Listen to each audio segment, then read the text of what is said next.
हुजूर इमामुल अंबिया सल्लल्लाहु अलैहि वसल्लम को जब पुकारा जाए या आका अलैहिस्सलाम का मुबारक नाम लिया जाए तो हुजूर की तरफ भी किसी ऐसे लफ्ज़ जो ज़ू माना हो, जिससे कमतरी का कोई माना मुराद लिया जाए, उसको मंसूब नहीं किया जाता। जैसे बिज़ात खुद अल्लाह रब्बुल आलमीन ने कुरान पाक में फरमाया, या अय्युहल्लज़ीना आमनू ला तक़ूलू राइना वक़ूलु उन्ज़ुरना वस्मऊ लिल काफ़िरीन अज़ाबुन अलीम। ईमान वालो, अगर दुराने कलाम रसूलुल्लाह सल्लल्लाहु अलैहि वसल्लम को अपनी जानिब मुतवज्जे करना चाहो तो राइना या रसूलल्लाह ना कहो, बल्कि उन्ज़ुरना या रसूलल्लाह कहो।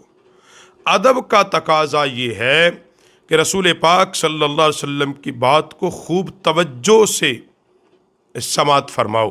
तो इसलिए क्योंकि राइना के कई माना मुराद लेते थे। जो नबी अलैहिस्सलाम के दुश्मन थे वो इससे और मुराद लेते थे, और वो माना एक कमतर था।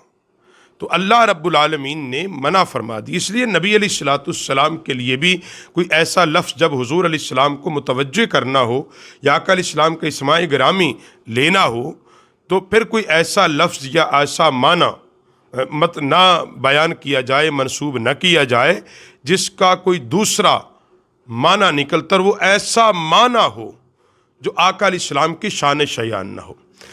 अच्छा, दूसरा सवाल यहाँ उठता है, और अक्सर लोग ये बात करते हैं कि अज़ाब क़ब्र को साबित कीजिए। क्या कुरान पाक में कहीं अज़ाब क़ब्र का जिक्र है?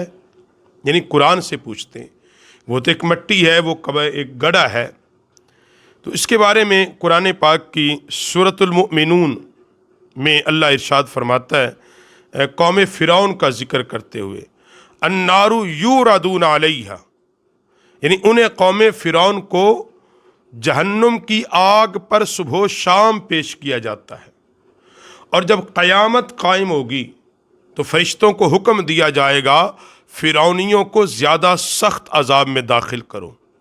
अब तमाम उलमा ने लिखा है कि इस आयत में जिस अजाब का जिक्र है कि सुबह शाम उनको जहन्नुम पे पेश करो, तो ये अजाब क़ब्र है।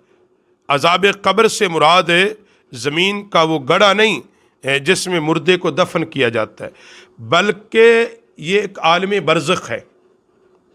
यानी इंसान की मौत और क़यामत के जो दरमियानी अरसा है उसको आलिम बरज़ख कहते हैं।